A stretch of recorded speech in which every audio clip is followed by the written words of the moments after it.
வயசுன்றது number மட்டும்தான். நம்ம மனசு தான் எல்லாத்துக்குமே காரணம். நம்பரை வச்சு நம்ம என்றைக்குமே ஒரு ஆளை எடை போடக்கூடாது. இதற்கு சிறந்த உதாரணம் நம்ம சூப்பர் ஸ்டார் ரஜினிகாந்த் தான். என்னதான் 72 வயசு ஆனாலும் தொடர்ந்து அடுத்தடுத்த படங்களில் பிஸியாக நடிச்சிட்டு வராரு. அப்படி தான் அவர் நடித்த அண்ணாத்த மற்றும் தர்பார் 2 படங்களையுமே பார்த்தீங்கன்னா வசூல் ரீதியாக நல்ல வசூல் இருந்தாலும் விமர்சன ரீதியாக ரொம்பவே அடி வாங்கிடுச்சு. இதனால் சூப்பர் ஸ்டார் ரஜினிகாந்தோட நாற்காலி ஆட்டம் கண்டு போச்சு. இனிமே அடுத்த சூப்பர் ஸ்டார் இவர் தான் அப்படின்னு நம்ம காதுபடவே பேச ஆரம்பித்தாங்க. மேலும் காக்கா கழுகு கதை அப்படின்னு நிறைய சண்டைகள் ஏற்பட்டது. விஜய் தான் அடுத்த சூப்பர் ஸ்டார், இனி சூப்பர் ஸ்டார் ரஜினிகாந்த் ரிட்டையர் ஆக வேண்டியது தான், அவர் கடைசி படம் எது அப்படின்ற கேட்குற நிலைமைக்கு போயிடுச்சு. கடைசியில் அவர் என்ன பண்ணுறதுன்னு தெரியாமல் நெல்சன் கூட கூட்டணி வச்சார். ஆனால் நெல்சனோ பீஸ்ட் படத்தை சொதப்பிட்டார். பீஸ்ட் படத்தை சொதப்பின கையோட நெல்சனோட கூட்டணி வேணாம் என அனைவரும் சூப்பர் ஸ்டார் ரஜினிகாந்த் கிட்ட பேசினாங்க. ஆனால் சூப்பர் ஸ்டார் ரஜினிகாந்தோ நான் ஒருத்தர் மேலே நம்பிக்கை வச்சு படத்தை கொடுத்துட்டேன், அதனால் கண்டிப்பாக அவர் எடுக்கட்டும்னு சொல்லிட்டு சூப்பர் ஸ்டார் நிறைய ஐடியாக்கள் கொடுத்து அந்த படத்தை எடுத்தாங்க. அந்த படம் மாபெரும் பிளாக் பஸ்டர் ஹிட்.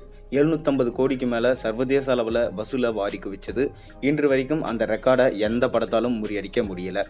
அப்படி இருக்க ஜெயிலர் 2 கதை விவாதமும் இப்போ நடந்து கொண்டு தான் இருக்குது. அதை தொடர்ந்து சூப்பர் ஸ்டார் ரஜினிகாந்த் இப்போ நடித்து முடிச்சிருக்க திரைப்படம் வேட்டையன். இந்த படம் அக்டோபர் 30 ரிலீஸ் ஆக போகுது. இந்த படத்தை நம்ம சூப்பர் ஸ்டார் ரஜினிகாந்தை வச்சு டிஜே ஞானவேல் அவர்கள் டைரக்ட் பண்ணியிருக்காரு. மேலும் ஜெய்பீம் எடுத்த டிஜே ஞானவேல் இந்த படத்தையும் ஒரு நல்ல பக்கா மாஸ் என்டர்டெய்னராக கொடுத்துருப்பாரு அப்படின்றதுல எந்த சந்தேகமே இல்லை. ஆனால் சூப்பர் ஸ்டார் ரஜினிகாந்த் இந்த படத்தில் எந்த அளவுக்கு செட் ஆகிருப்பார் அப்படின்ற ஒரு சந்தேகம் மட்டும்தான் எல்லாருக்கும் இருந்திருக்கு. இது வேற ஒரு உண்மை சம்பவத்தை பேஸ் பண்ண ஸ்டோரி சொல்லிட்டு சொல்லப்பட்டிருக்கு. அதனால சூப்பர் ஸ்டார் ரஜினிகாந்துக்கு இந்த கேரக்டர் எப்படி இருக்கும், ரிட்டையர் ஆன போலீஸ் அதிகாரியா எந்த அளவுக்கு பின்னி பெடல் எடுத்திருப்பாருன்னு பார்க்க தான் ரசிகர்கள் ரொம்பவே ஆவலோட காத்து கொண்டு இருக்காங்க. மேலும் சூப்பர் ஸ்டார் ரஜினிகாந்தோட சேர்ந்து இந்த படத்தில் அமிதாப் பச்சன், ஃபகத் ஃபாசில், ராணா ரகுபதி, மஞ்சு வாரியர், துஷாரா விஜயன்னு சொல்லிட்டு மிக பெரும் நடிகர் பட்டாளமே நடிச்சிருக்காங்க. ரித்திகா சிங்கும் இதில் முக்கியமான கேடம் ஒன்று நடிச்சிருக்காங்க. அதன் தொடர்ச்சியாக இந்த படத்தோடைய ஃபர்ஸ்ட் சிங்கிள் அப்டேட்டை நம்ம அனிருத் கொடுத்துருக்காரு.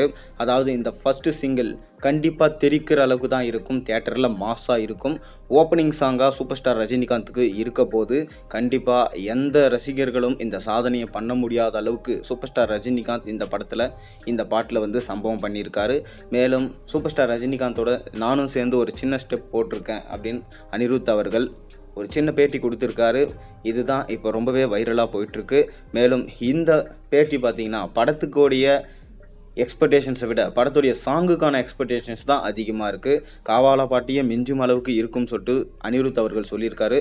பொறுத்திருந்து பார்ப்போம். இந்த பாட்டு வெளியாகும் போது தான் தெரியும். பார்ப்போம். நீங்கள் உங்களோட கருத்துக்களை மறக்காமல் கீழே கமெண்ட்டில் சொல்லுங்கள். மேலும் சேனலில் போடுற ஒரு வீடியோஸும் பிடிச்சிருந்தா மறக்காமல் சப்ஸ்கிரைப் பண்ணுங்கள், லைக் பண்ணுங்கள், பெல் ஐகானை ப்ரெஸ் பண்ணுங்கள். அப்போ தானே போகிற ரிவ்யூஸ் எல்லாம் நோட்டிஃபிகேஷனாக வந்து சேரும்.